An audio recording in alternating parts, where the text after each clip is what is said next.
Hai, gue Pita. Gue selalu belajar dan menemukan inspirasi dari berbagai orang dalam perjalanan finansial mereka masing-masing. Dan kali ini gue mau membagikan inspirasi dari seorang kenalan gue yang berumur 20 tahun. Dan seperti biasa, gue akan menyebut dia namanya, anggap saja A. A ini adalah seorang pengusaha dengan penghasilan antara 25 hingga 100 juta per bulan dan sedang mengejar 1 miliar pertamanya, yang dia optimis akan tercapai tahun ini. Backgroundnya A, ia berasal dari seorang keluarga yang memiliki latar belakang tidak percaya pada pendidikan tinggi. Ayah A seorang tamatan SMA yang setelah lulus kuliah langsung memilih untuk menjadi entrepreneur, menjual apa saja dari spray, kopi, peralatan bangunan, dan A juga bisa dibilang bukan pelajar yang tekun di sekolah, bahkan pernah tinggal kelas. Sejak kecil, A sudah menyatakan bahwa ia ingin berbisnis daripada sekolah dan atau bekerja meniti karir. A sejak umur 15 tahun sudah memulai usaha berjualan kecil-kecilan online. Ketika pandemi, saat sekolah tidak ada kegiatan tatap muka, dia mengisi waktu luang dengan menjual barang-barang seperti hand sanitizer atau desinfektan.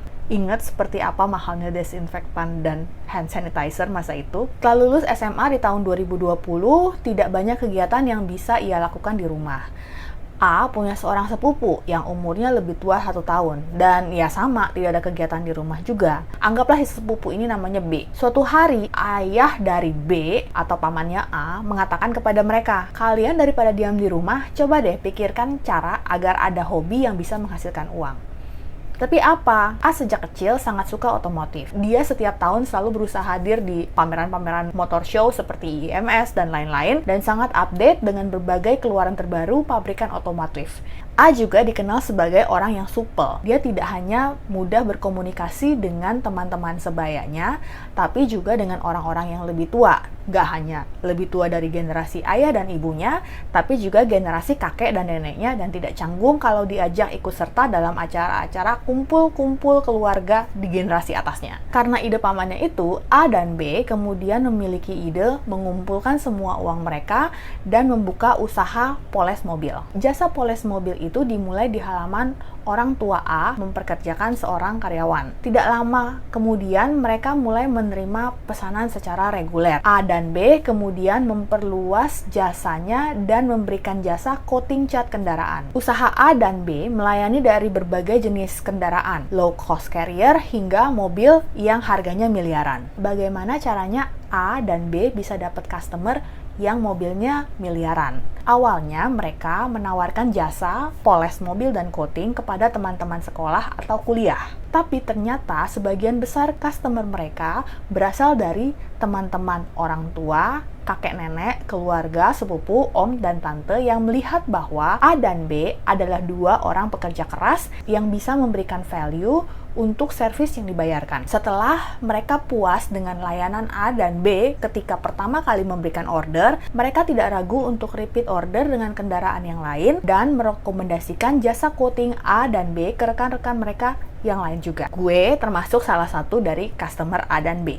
Di tahun kedua bisnis A dan B, saat ini mereka sudah melakukan ekspansi bisnis dengan menyewa sebuah lahan untuk workshop atau bengkel. Hal ini karena tidak mungkin lagi A melakukan poles mobil yang harganya mahal di halaman rumah orang tua mereka. Karena yang pertama tidak muat, yang kedua resiko jika terjadi apa-apa terhadap mobil tersebut. Saat ini A dan B mempekerjakan 4 orang karyawan. A pun di tengah kesibukannya kuliah mulai memperluas jaringannya dan menyediakan jasa jual beli mobil second. Saat menjelang 2023, gue ketemu dengan A. Gue bertanya, bagaimana bisnis? Apakah sudah mencapai 1 miliar pertama? Dia senyum-senyum jawabnya. Dia bilang, belum.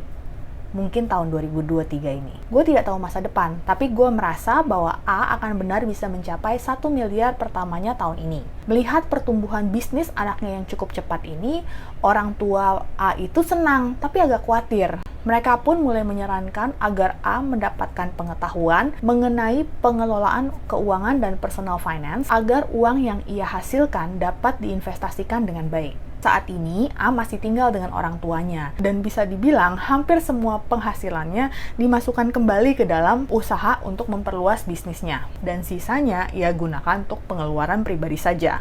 A sudah memulai perjalanan finansialnya di umur 18 tahun. Tapi, hidup kan masih panjang. Asalkan A bisa terus mendapatkan masukan-masukan yang tepat dari orang-orang di sekitarnya, gue yakin dia akan bisa mencapai financial independence-nya secepat mungkin. Tapi, jika dia tidak mengambil langkah-langkah yang tepat, keberuntungan dan keberhasilan A mungkin tidak akan bertahan lama.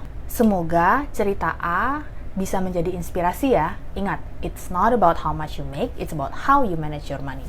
Salam!